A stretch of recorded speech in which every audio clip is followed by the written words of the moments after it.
तुम्ही हे जे खाता ना ते वाघाकरता सिंहाकरता निर्माण केलेलं देवाने अन्न आहे.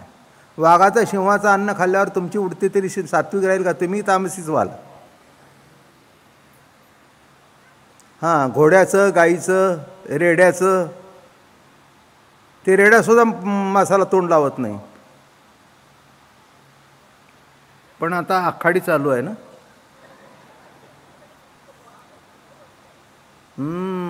आता श्रावण काही काही लोकांना कसा जायचा तर कोणी पाळतही नाही, उलट आखाडीच्या रूपाने जास्ती खातात आणि पुन्हा सुरुवात करतात. ते काय संपलं का? ते अगदी महिनाभर आता खायचंच नाही. कसं काय व्हायचं काय ग? कसे दिवस यायचे, जणू काही मरतंय दारात तिरडी बांधली आहे त्याची. किती अवघड गणित आहे हो. काय अहो, जे वाघाकरता निर्माण केलं आहे, सिंहाकरता निर्माण केलं, कोल्याकरता निर्माण केलं आहे, त्याचं अन्न तुम्ही खाताच कसं? तुमच्याकरता नाही आहे ते. घोड्याला कळतं, गवत आहे, बरोबर आहे ना. तुम्ही गंमत बघितली का? कडबा खालचा गाई म्हशी घोडा खातो, वरची कणसं आपण खातो. कॉम्बिनेशन दोन्हीमध्ये एकच आहे. याचा विचार केला का तुम्ही? ह्या व्हेजिटेरियन जनावरांचं ना आपलं अन्न एकच आहे, फक्त वरचं कणीस आपण खातो, खालचं ते खातात. बाजरीचं कणीस खालचं सरबाड ते खातात. बरोबर आहे ना. काय चुकलं? मी योद्धा आहे, माझ्यासमोर कोण टिकू शकत नाही. काय देवा काय सांगतोस? आपल्या पूर्वजांना मारू का? काय कळतं का नाही तुला? आणि कळल्यानंतर म्हणतो, आज्ञा तुझी वाचोनी आण नाही प्रभू. तू म्हणशील ते, तू म्हणशील ते. आता नीट लक्षात घ्या किती फरक घडला वृत्तीमध्ये. आता कोण आहे? मी तुझा दास आहे. ज्ञानेश्वर महाराज ज्ञानच देव, ज्ञानदेवा घर चिदानंदी. कुठे आहेत ज्ञानदेव? कुठे राहतात? चिदानंद पदामध्ये रममाण आहेत. म्हणे निवृत्तीदासू अवधारी, म्हणे निवृत्तीदासू. असं जरी असलं तरी वृत्तीने स्वीकारलं, एवढा मोठा मी नाही आहे, माझ्या गुरुच्या कृपेने मी घडलो, म्हणून मी कोण आहे? निवृत्तीदासू. हे सगळं वृत्तीने स्वीकारलेलं आहे आणि ते बदलू शकतं. माझं म्हणणं कळलं का? किती बदल झाला? मी लहान आहे, मी बाळ आहे, मी तरुण आहे, मी वृद्ध आहे. काय वडील म्हणाले काय करतोस, कुठे फिरतोस? आता तरुणपणात नाही करायचं ते केव्हा करायचं?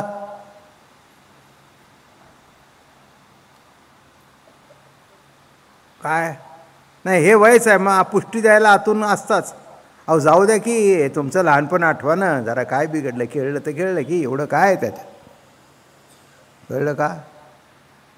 हां, म्हणजे काही थोडंसं प्रमाण बाहेर केलं तर ते तारुण्यामध्येच. म्हणून हरिमुखे म्हणा. काय पण हे कसं आहे? हे सांगणारा कोणी नव्हता. हे सांगणारा देव अवतार घेऊन देवाबद्दल सांगणारे होते, पण इथे देवच देवाबद्दल सांगतोय. ऋषी मुनी वगैरे मोठे देवाचेच अवतार आहेत, त्याच्याबद्दल काही वाद नाही आहे. पण इथे प्रत्यक्ष, म्हणून जो मी प्रत्यक्ष बोलिलोय ते तू अयुक्त म्हणतोसी हो का? वेदाचे म्हणणे निश्वासित. वेदाचं म्हणणं खरं मानतोस, ते माझे श्वास आहेत आणि स्वमुखे मी बोलिलो येत. हां, ते तू मान्य करत नाहीस. मी तुला आता तोंडाने माझ्या सांगतोय ना, माझ्या श्वासावर विश्वास ठेवतोस, पण मी तोंडाने सांगतोयस ते का विश्वास ठेवत नाहीस? जो मी स्वमुखे बोलिलो येत ते तू अयुक्त म्हणतोस. म्हणून या ठिकाणी महाराज म्हणतात, सर्वभूतांच्या हृदय दृश्यपणे देखीजे का नेयत्वे जाणीजे, अमुक ऐसे म्हणजे ते जे नव्हे. दृश्यपणे देखीजे का नेयत्वे जाणीजे, अमुक ऐसे म्हणजे ते जे नव्हे. अमुक असा आहे असं ज्याला म्हणता येत नाही तो आहे. आता मी ब्रह्म आहे हे सुद्धा वृत्ती ज्ञान आहे. माझं म्हणणं कळलं का? मी ब्रह्म आहे हे सुद्धा वृत्तीने स्वीकारलेलं आहे. जीवाला गुरु सांगतात ते तत्व तू आहेस, ते तत्व तू आहेस, तेव्हा त्या वृत्तीने स्वीकारलं की हो ते तत्व मी आहे, म्हणजे मी आम ब्रह्मास्मी आहे. म्हणून ते सुद्धा वृत्ती ज्ञानातच मोडतं. म्हणून ब्रह्मामस्मी हा अभिमान शुद्ध ब्रह्म नव्हे जाण. तुका म्हणे अहम ब्रह्म. पुढचं बघा, आड येवो निधी भ्रम. बोलणं कळलं का? यांचं ते परिपूर्णतेचं ज्ञान ते संतांनी भ्रम ठरवलं, कारण ते शेवटी वृत्ती ज्ञान आहे. हे वृत्तीने स्वीकारलं. माझं वय झालं आहे वृत्तीने स्वीकारलं. मी वृद्ध आहे हे वृत्तीने स्वीकारलं. तुम्ही म्हणाल तुम्ही काय स्वीकारलं आहे? मी म्हातारा आहे म्हणून स्वीकारलं ना, मी वयोवृद्ध आहे म्हणून स्वीकारलं आहे. म्हातारा कसं म्हणू? अजून जर प्रवचनं करतोय नाही, म्हातारा कसा म्हणू? हां, वयोवृद्ध आहे, वय 83चं आहे, भरपूर वय आहे, वयोवृद्ध आहे. पण म्हातारा आवाज कापतोय? बिलकुल नाही, बिलकुल नाही. ऐकायला कमी येत आहे? बिलकुल नाही. काय आहे? वयोवृद्ध आहे. म्हातारा जर स्वीकारला असतो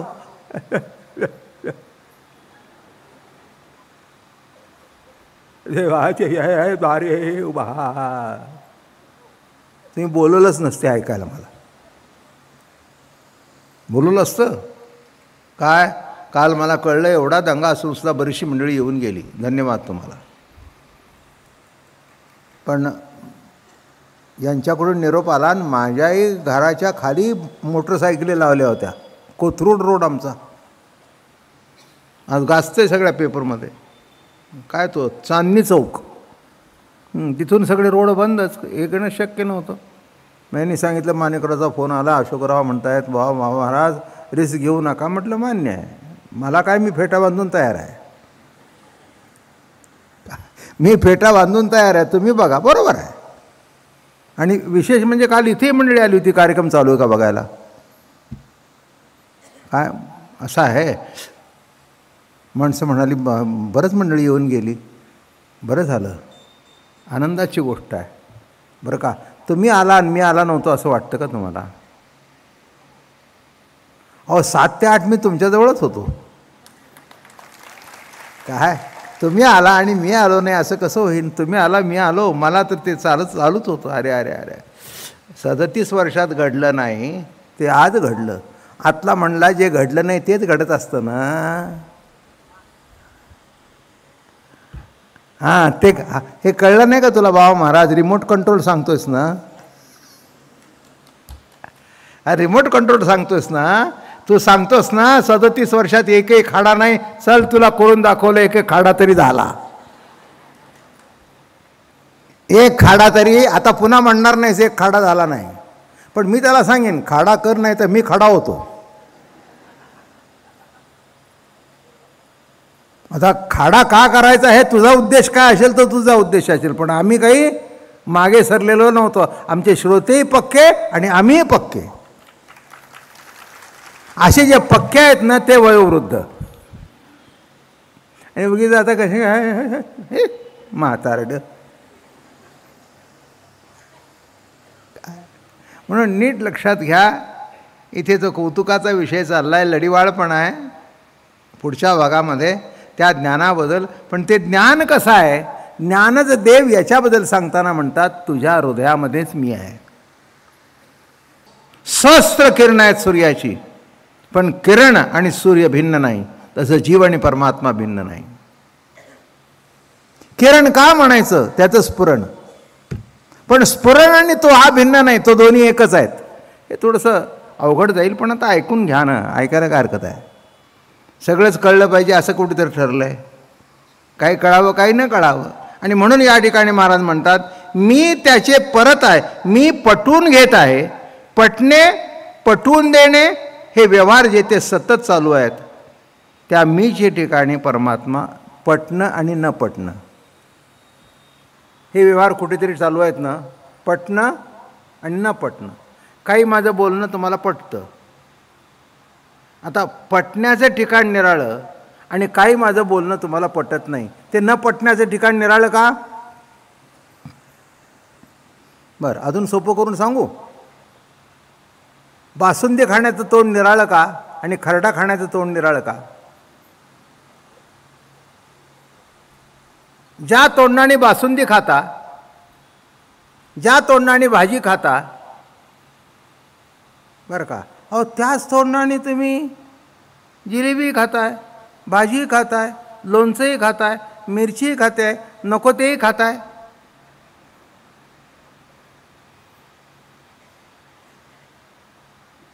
नाही का? नको तेही खाताय. हां, कुठे कळत आहे? अहो जे आपलं अन्न नाही ते आपण खाऊच नाही. वाघाचे दात सुळे असतात, इथे कोणालाही सुळे नाहीत.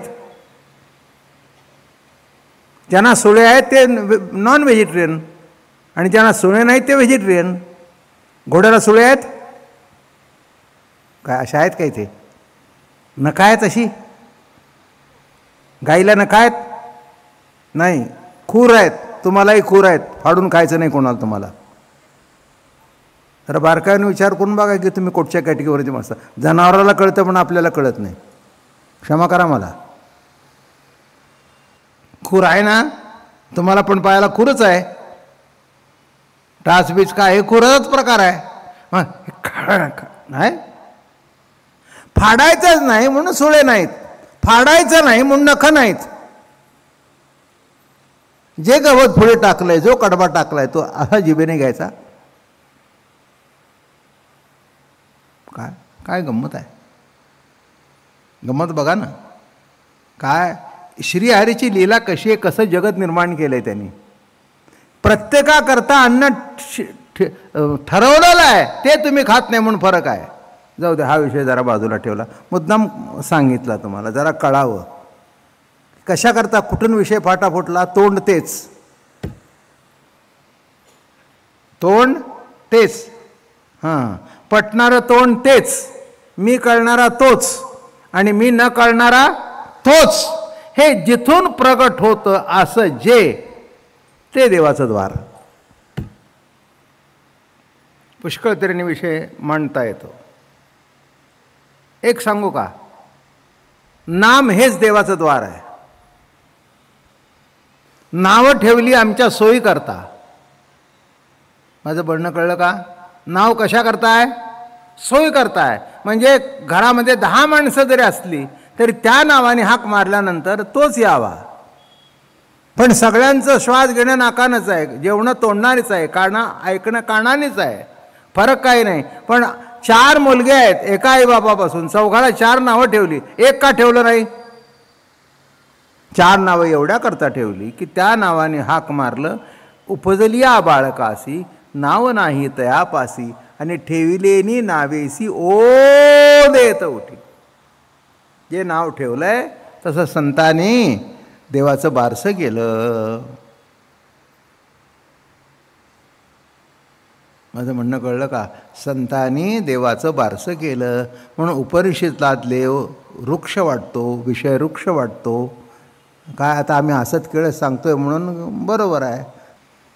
येणेप्रमाणे ज्ञानोबारायांनी देव दाखवला आहे. ज्या ठिकाणी मीपणाला स्फुरत आहे, जेथे मीपणाला अनुभवून आहे व त्या अनुभवातच प्रतितीस मीलाच पडत आहे, मी पटवून घेत आहे. पटून देणे हे व्यवहार जेथे सतत सुरू आहेत ते त्या मीचे रूप अवघड आहे. बघा आता समजून सांगतो. उभीच आहे. अर्जुनपण न घेता मी ऐसे उठतसे पंडस होता. आता बघा, एक तुमच्यामध्ये मी ध्वनी चालू आहे. तुम्हाला कळू दे नाही तर न कळू दे. एक मी अर्जुनपण न घेता, बघा तो मी असा आहे की त्या मी म्हणत असताना मी कोणही विसरलेलं असतं. फक्त मी. त्या मीला मी बाबा महाराज आहे का, मी प्रवचनकार आहे का, मी कीर्तनकार आहे, हे काहीही नाही. मी अर्जुनपण न घेता, तसं अर्जुनपण बाजूला सांगरून असं जे मी उठतोय तो मी आहे. आणि दुसरा मी असा आहे, मी देह मी कर्मकर्ता, मी ज्ञाता, मी विषय भोगता, ऐसी जे का देहात्मता दृढबद्धता ये नाव. दुसरा मी कळला. मी कोण आहे? ब्राह्मण आहे. मी कोण आहे? क्षत्रिय आहे. मी कोण आहे? डॉक्टर आहे. मी कोण आहे? वकील आहे. काय झालं? कळलं का आता वृत्तीज्ञान कसं आलं ते? मीच अर्जुनपणा घेता मी ऐसे जे उठत असे पंडस होता ते तयाचे माझे पण रूप. मी मी मी मी सतत उठतोय बघा. तुम्हाला दिसत नाही, तुम्हाला कळत नाही, पण उठल्याशिवाय राहत नाही. त्या मीशी हा मी जेव्हा एकरूप होतो तिथेच देवाचं द्वार आहे. काय म्हटलं मी?